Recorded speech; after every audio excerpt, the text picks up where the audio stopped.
Good afternoon, guys. This afternoon we got a unit in that apparently the driver's complaining that as he's driving, he's got fumes actually coming in through the engine cover. Exhaust fumes, the smell of unburnt diesel, and so on and so forth. So we're going to go ahead and check under the hood, make sure all the exhaust piping is tight and has no leaks.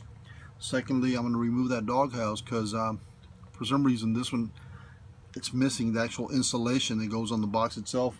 Insulation has got a rubber seal around it that kind of not makes it airtight, but it keeps most of that fumes and smells coming from coming into the unit. So it's missing that, so I'm going to go ahead and get that one done. And thirdly, this unit for the past 3-4 months, driver's been saying that it takes longer and longer. Every time he comes in, he'll crank it over and it just cranks for quite a while before it actually turns over and starts. At the beginning, it started by, I don't know, 5-6 seconds of cranking. It would do it. Right now, when I went out there, I cranked the sucker up for a good 12-15 seconds before it actually started, and it started and died. By that, I'm gonna assume, and I'm thinking that the problem here is oil pressure is escaping or going through the O-rings on the pressure tree. So I'm going to go ahead and flip that around, flip it over, and replace the seals on it, and hopefully that takes care of that little issue on the hard to start.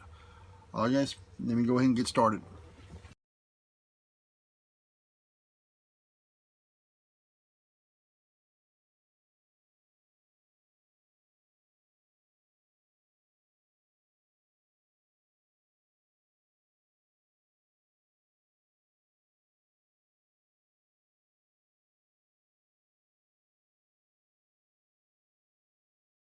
Well guys, after removing the doghouse engine cover, well, look what we found.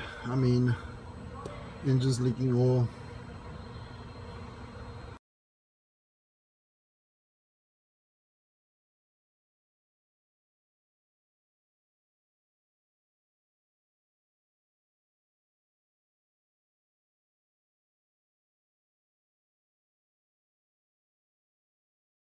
Well guys, as you can see, there's quite a bit of oil stuck to that cylinder head and flywheel and cover and stuff like that. So I went ahead and used brake clean just to kind of spruce it up just a bit, just get it somewhat, less gunky on there so I can start working on it.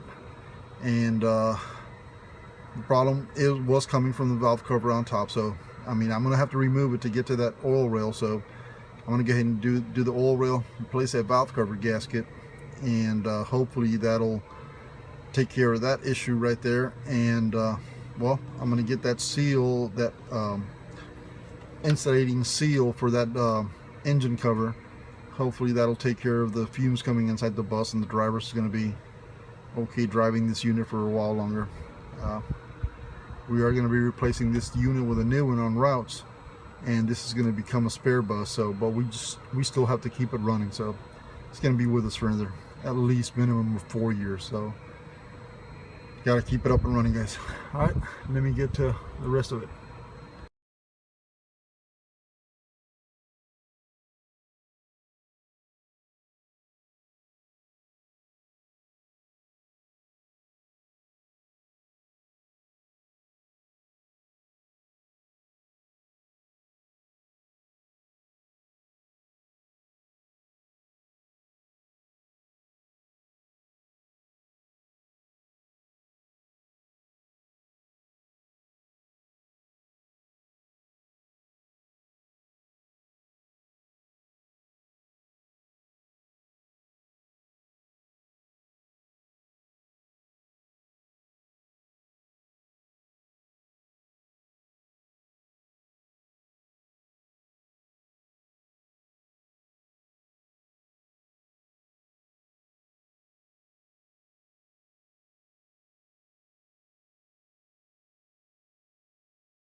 Well guys, this is the oil pressure rail seal kit. all those. Well, this is the one that goes on the block. That seals up that right there. And this is the feed line from the high pressure oil pump. It goes to the head, and the head feeds the oil rail through here, and of course goes to every individual injector. So I'm gonna go ahead and put these neoprene seals on there. I still have to remove the old one. Sorry guys. Let me get these. Let me get a pick real quick. Well guys, I use a little pick to remove the old ones. I really don't. We're not gonna salvage these. So if you punch them, if you prick them, if you put a little hole in them, it doesn't really matter. They're gonna be replaced. Just be careful not to score or scratch that brass little head there. On these, you take the white neoprene, kind of wiggle it around, and then you take the rubber little O-ring, and it goes over,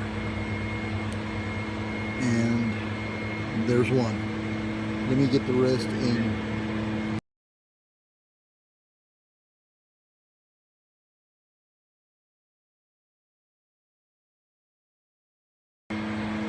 Well guys, we went ahead and set up all the O-rings on the high pressure rail, and at the end I just sprayed them with a little bit of lubricating oil, not penetrating oil, just lubricating oil, just to keep them nice and moist. And when we push them onto the injectors, I mean, hopefully that'll keep it from actually getting scored or frayed or cut up by the injector or anything that might run against that little seal there. But I'm going to go ahead and get that ICP, even though the ICP was not causing any problems, but you saw how much work is involved getting to the actual high pressure rail. So I'm going to go ahead and replace that ICP valve. I wouldn't want to have to take that cover off again just to get to that ICP. It would fail, so might as well just get it now. I guess let me go ahead and get that done and start putting the thing back together.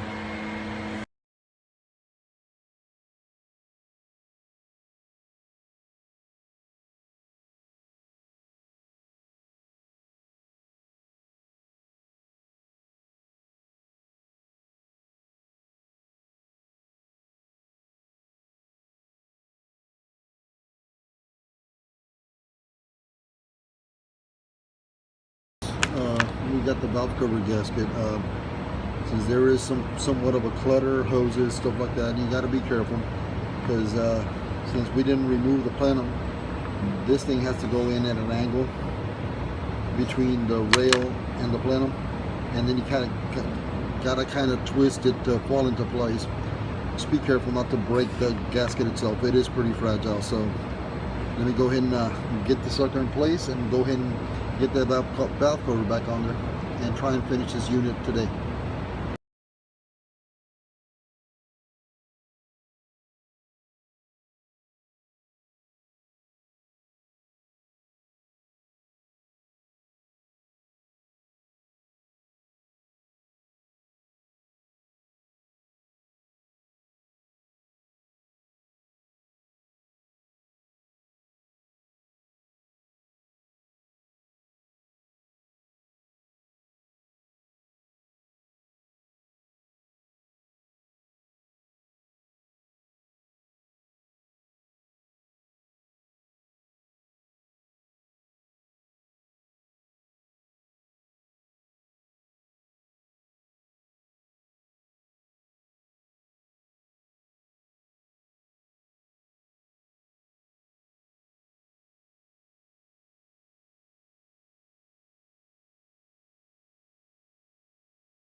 Well guys, that was it for this one guys. Valve cover's back on. Brand new valve cover gasket, replaced the high pressure oil rail seals, replaced the ICP valve, and the unit started up. I mean, it took a little while before it started up. Had to crank it over for a good 15 seconds, 20 seconds. Started up, sputtered a bit, but it came back to normal after, like, I'm gonna say a good 20 seconds of running. So I'm gonna go ahead and call this one done and go ahead and set it back out for route. Alright guys, thanks for watching. Like and subscribe.